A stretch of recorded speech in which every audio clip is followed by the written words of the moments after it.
வேலுண்டு வினையில்லை, மயிலுண்டு பயமில்லை, குகனுண்டு குறையில்லை மனமே, கந்தனுண்டு கவலை இல்லை மனமே.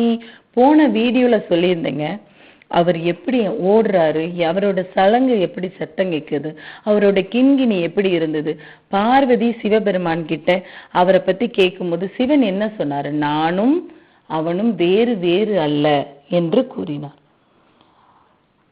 இப்படி இருக்கிற அந்த விளையாட்டுத்தனம் உள்ள பிள்ளை பாதாள உலகில் பாம்பை பிடிச்சி மலையை பிடுங்கி அந்த பாம்புகளை கட்டி தேர் போல இழுத்து இப்படி நிறைய குறும்பு செஞ்சுக்கிட்டே இருக்கு. அதாவது சின்ன பார்க்க சிறு பிள்ளை மாதிரியே தெரியல, அதை பார்க்க பயமாவும் இருக்கு. யாருக்கு? தேவர்களுக்கு பயமா இருக்கு.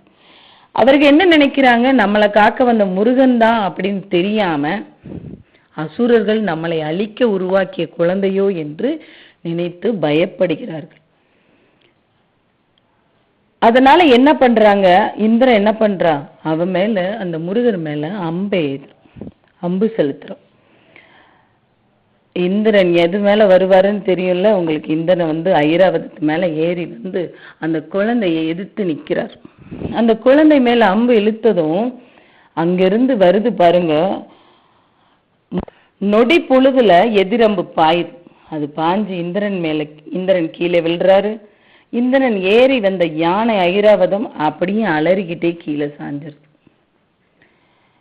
இதெல்லாம் தெரிஞ்ச நாரத மகரிஷி உடனே வேண்டிக்கிறார், முருகப்பெருமானே, அறியாமையலால இந்திரன் உங்களோட போர் புரிந்திட்டான், கருணையோட காத்தருளுங்கன்னு நாரதர் முருகர்கிட்ட கேட்கிறார்.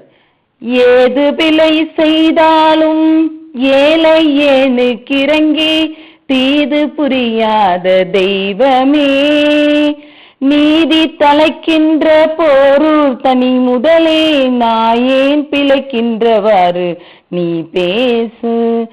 ஏது பிழை செய்தாலும் ஏழை ஏனுக்கு இறங்கி தீது புரியாத தெய்வமே, நீதி தலைக்கின்ற போரூர் தனி முதலே நாயேன் பிழைக்கின்றவாறு நீ பேசு. இந்திரனுக்கும் தேவர்களுக்கும் உடனே என்ன பண்றாரு முருகர், இந்திரனுக்கும் தேவர்கள் அத்தனை பேருக்கும் விஸ்வரூப தரிசனத்தை காட்டுறார். பாலகன்னு முருகனை நினைச்சாங்க, அந்த பாலகன் விஸ்வரூபத்தை காட்டுறார். அது எப்படி இருக்கு தெரியுமா, அவர் தோற்றத்தை பார்த்தாலே தெரியுது. அப்படி வியந்து போய் அந்த தோற்றத்தை பார்த்தோன்னா அத்தனை பேரும் அப்படி வியந்து போய் நிக்கிறாங்க. பாதம் இரண்டும் பாதாள உலகம். அவரோட பாதம் இரண்டும் என்னாச்சு, பாதாள உலகம். ரெண்டு பாதத்திலையும் பாதாள உலகம் இருக்கு.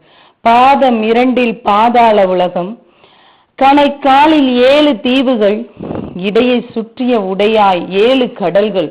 அவரோட இடுப்புல 7 கடல்களாம். தோள்களில் 8 திசைகள், தோல்ல 8 திசைகள்.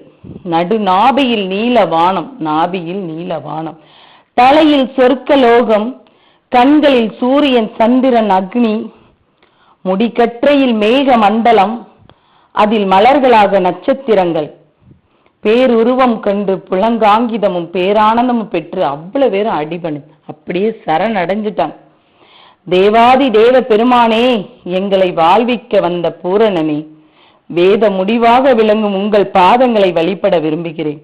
கைலை மலைக்கு அருகிலேயே உங்களுக்கு மயனை கொண்டு கந்தவேற்பூ என்னும் மலையை அமைத்துள்ளோம், அங்கு எழுந்தர வேண்டும் அப்படின்னு தேவர்கள் வேண்டுகோள் விடுக்கிறாங்க. ஆன காலை அமரர்கள் வாசகன் நாண நாயக நாங்கள் உனக்கு ஒரு தானையாகும் ஒரு தலைவனை நீயன வான நீத்தத்து மஞ்சன மாட்டினர் கந்தனம 5 முகர் தந்த முருகேச நம என்று பாடினர், ஆடினர், குமரா நம என்று தொழுதனர்.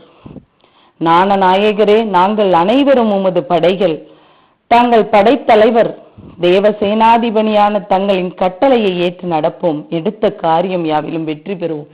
நாமும் அதே மாதிரி முருகன் முன்னாடி சரணடைஞ்சிரும். முருகனை குருவா ஏத்துக்கும், முருகனை தாயா தந்தையா குருவா ஏத்துக்குங்க, சரணடைங்க. வெற்றிவேல் முருகனுக்கு அரோகரா.